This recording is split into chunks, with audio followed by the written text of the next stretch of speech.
I'm moopsh, and this is UIM, my Ultimate Iron Man account with just a few extra restrictions. But before going into what makes the account unique, let's quickly review the base rules of an Ultimate Iron Man for those unfamiliar. To start, an Iron Man in old school RuneScape is an account that cannot use the Grand Exchange or trade with other players. There are some additional quirks, but this is the main restriction that defines the game mode. As a result, Iron Men are required to gather resources and craft supplies and level up skills that a regular account would be able to streamline or completely skip by trading gold to another player. The appeal of an Iron Man account is that it's harder to reduce your unique goals to the highest money-making method available. For better or worse, Iron Men must engage directly with a much wider range of content than a normal account, which is not to say that a normal account won't, only that they don't always have to. Which brings us to Ultimate Iron Man accounts. Ultimate Iron Man have all the same restrictions as a normal Iron Man, but they're also unable to store gold or items in a bank. Again, there's a bit more to it than that, but this is the defining feature. Now, those familiar with OSRS are aware that banking is arguably the most valuable feature when it comes to navigating the world of Gielinor, and even just playing remotely effectively. The entire game is balanced around those 28 inventory slots and 840 bank slots. The challenge and fun of playing an Ultimate Iron Man is finding creative ways to work around these extreme restrictions with meticulous planning and inventory management, as well as a variety of death mechanics and tertiary storage options in the play-around house and all over the game world. So, why would I want to add even more restriction to an already highly restricted game mode? Believe it or not, my objective is not to make this experience more difficult or tedious for myself. I'm also too new to the game to have any interest in regen or chunk or tile locking myself or blocking off significant content from my experience in any form. Instead, my objective with these restrictions is simply to facilitate interesting challenges and decisions that meaningfully impact the progression of my account. So let's just get them all on the screen and then explain why they matter. What exactly is a UIM? The concept is about designing a single build of equipment, resources, and supplies that applies to all gameplay contexts. Now, some of you might ask, isn't that just a standard Ultimate Iron Man? But while Ultimate Iron Man accounts are unable to use a bank, they are still able to store a high number of powerful items in the player-owned house and in stash units, which are intended to store items for clue steps. So what scope are we talking here? How important is the costume room in the player-owned house?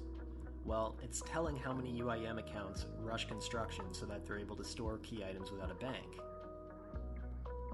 With the costume room, a UIM can store all cosmetic equipment, the fire and infernal outfits, the full graceful outfit, full God rune armor, full proselyte, fighter torso, full God dragon hide armor, gilded climbing boots, spiked manacles, ranger boots, and hat.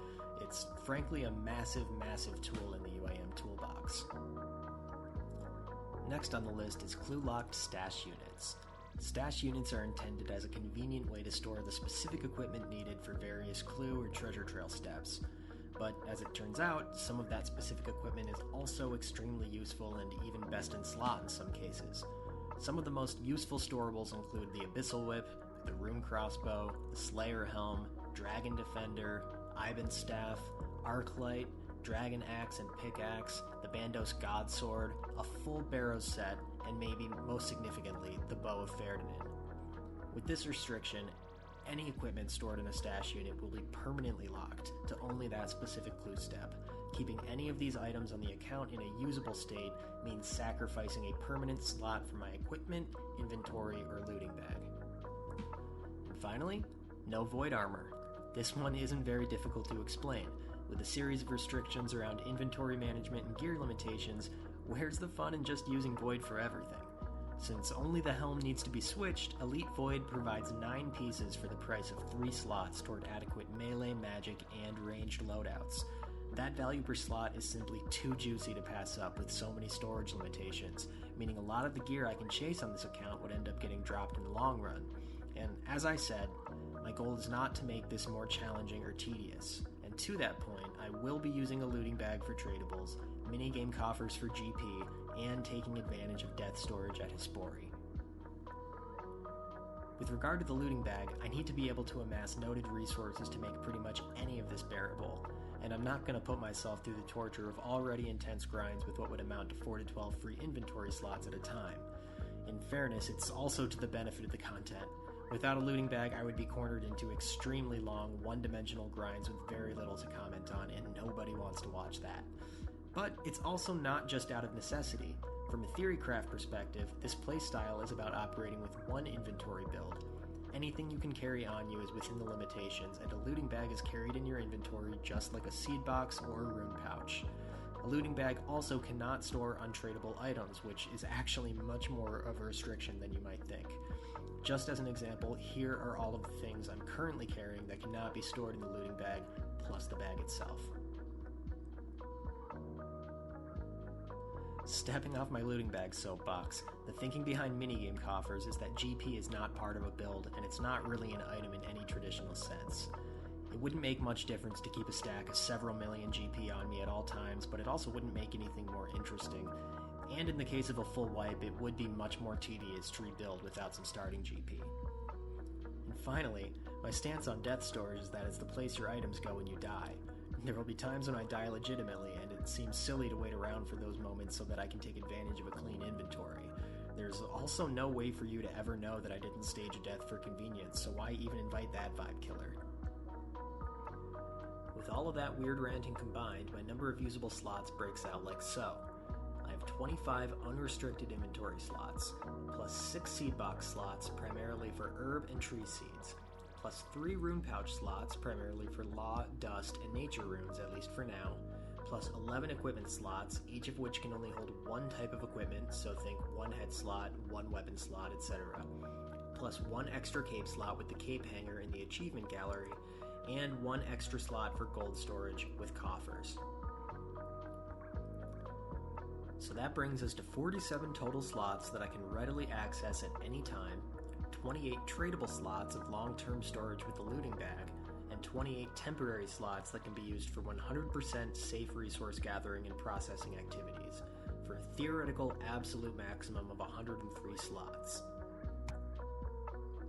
Of course, there are other temporary boosts I'll be able to make use of throughout the journey, like if I ever decide to grab the plank sack for a long construction grind, but I don't see myself using the essence pouches or coal bag or gem bag or fish barrel, and I won't be using the herb sack for risk of deleting items in a death pile.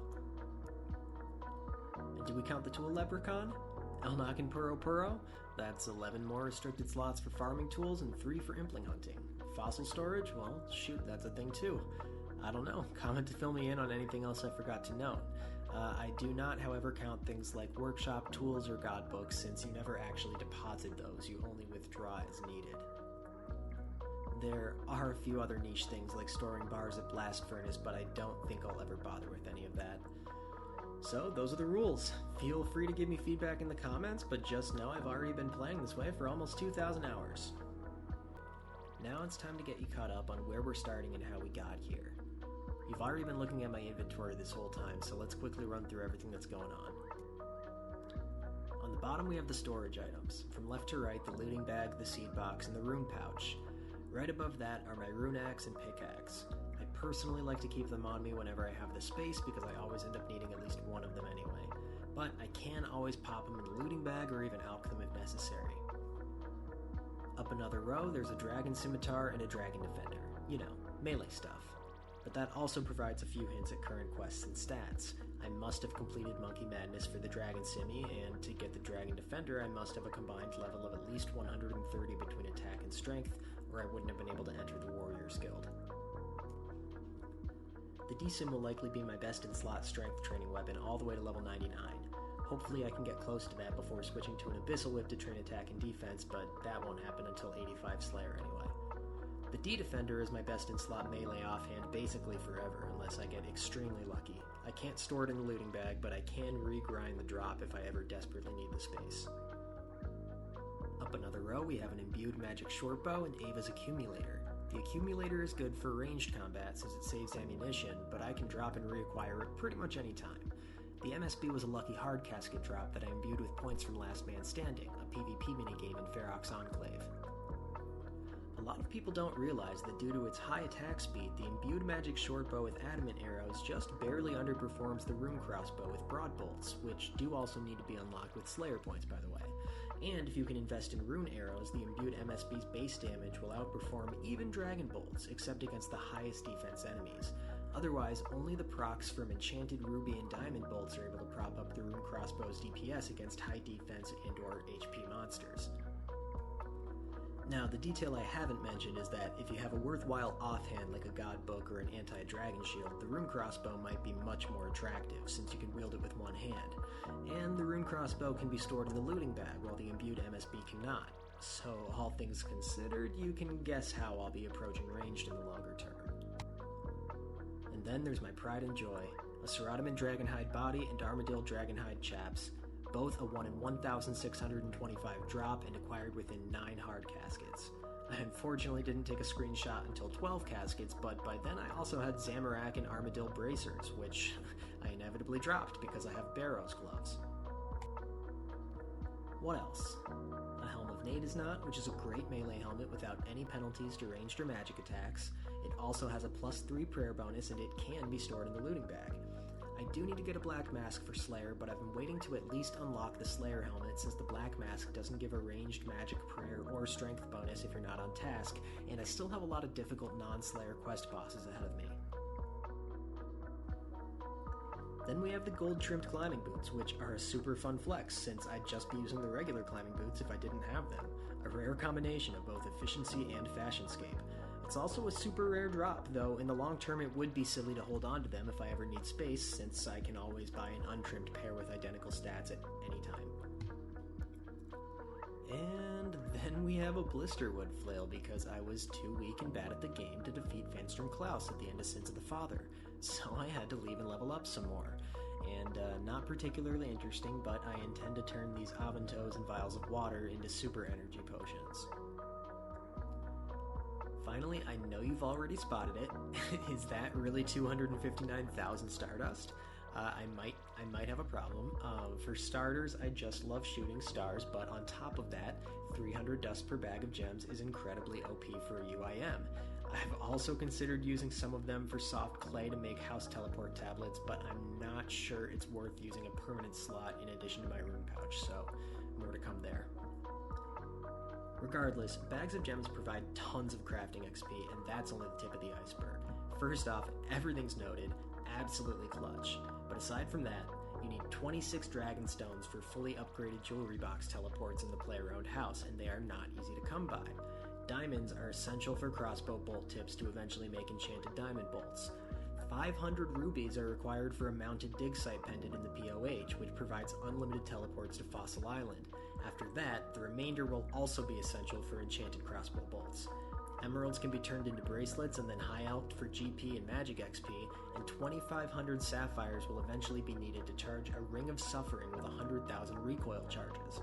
The rest can also be made into bracelets and high-alked, but I also might end up dropping them because 260,000 Stardust is going to net a lot of sapphires, and magic is essentially a zero-time skill anyway, though the crafting XP for bracelets would be nice. I don't know, we'll see.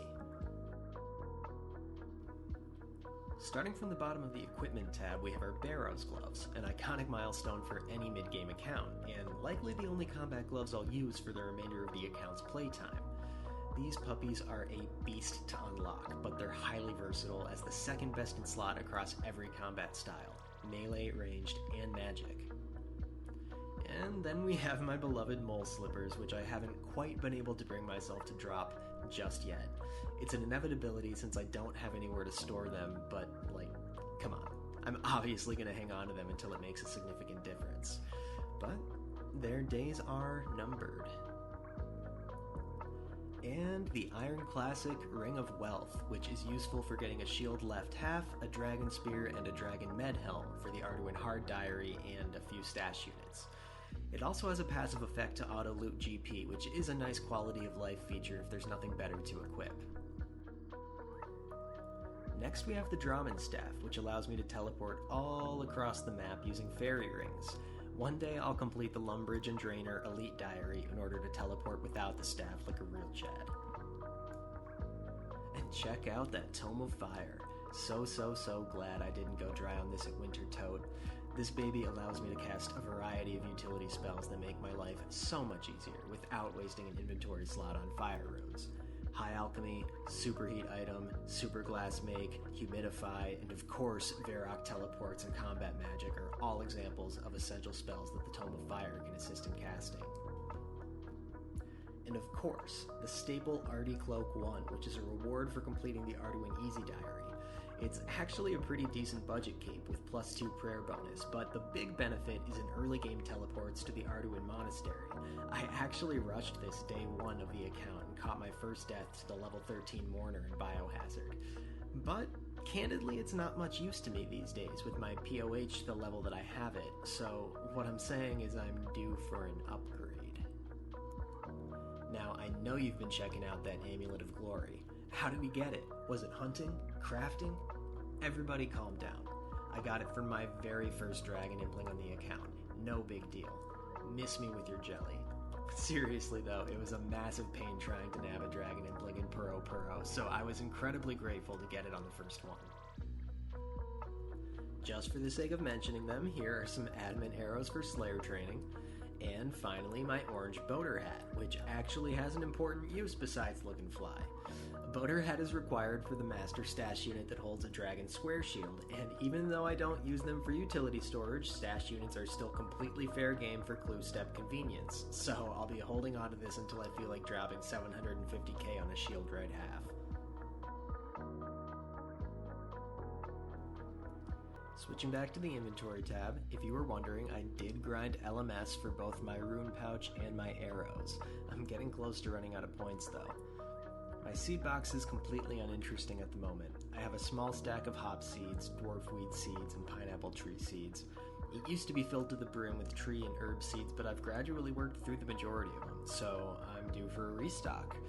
It is also worth noting that many UIMs opt out of the seed box altogether, but I personally find that the dedicated slot is worth it for the added flexibility to hop between content, and it is technically a net positive if you always plan to have seeds on hand. And of course, the big daddy of storage solutions on my account, the looting bag. Let's take a look at what we've been accumulating in long-term tradable storage to this point. Altogether, I've stacked up nearly 22.4 million GP worth of supplies. Top to bottom, from the first column, we have super attack, strength, and defense potions, which will eventually be combined into super combat potions using Torstools. Then there's just some leftover snape grass in the beginning of a stack of ranging potions. The second column starts out with 2,000 doses of prayer potion, 1,200 doses of super restore potion, and 900 doses of anti-fire potion, all very important for bossing in PvM down the road. Then there's the big stack of toad flax, which I'm saving until I have the herblore level to make Ceratomin brews. And rounding out the bottom, there's a stack of leftover limpwort roots and the beginning of a stack of lizardband fangs for a future mounted Xerix talisman in the player-owned house. But you do need 5,000 fangs for that, so we'll see how long I hold on to my stack of 100. The third column starts with nearly 2,000 doses of super energy potion, followed by 11 dragonstones, 2,250 sapphires, and almost 1,200 gold bars for rings of recoil to charge an eventual ring of suffering. And then there's the Zamorak body that I just pulled from a hard casket at 31 KC. Please don't hate me. Not yet sure which blessed body I will be keeping between Sarah and Zami. Let me know in the comments if there's a good reason to go with one or the other. And at the bottom, a death talisman that I'm saving for the hard Arduin diary. And finally, the fourth column, starting with 2,700 Amelie's crystals that I'll combine with my super energy potions to make stamina potions. Then there's my in-progress stacks of diamond and ruby bolt tips, a stack of 3,600 blood runes, and a shield left half, which is another one that I'm saving for the Arduin hard diary. And lastly, a crystal weapon seed that I'll probably just break down for crystal shards eventually, to be honest.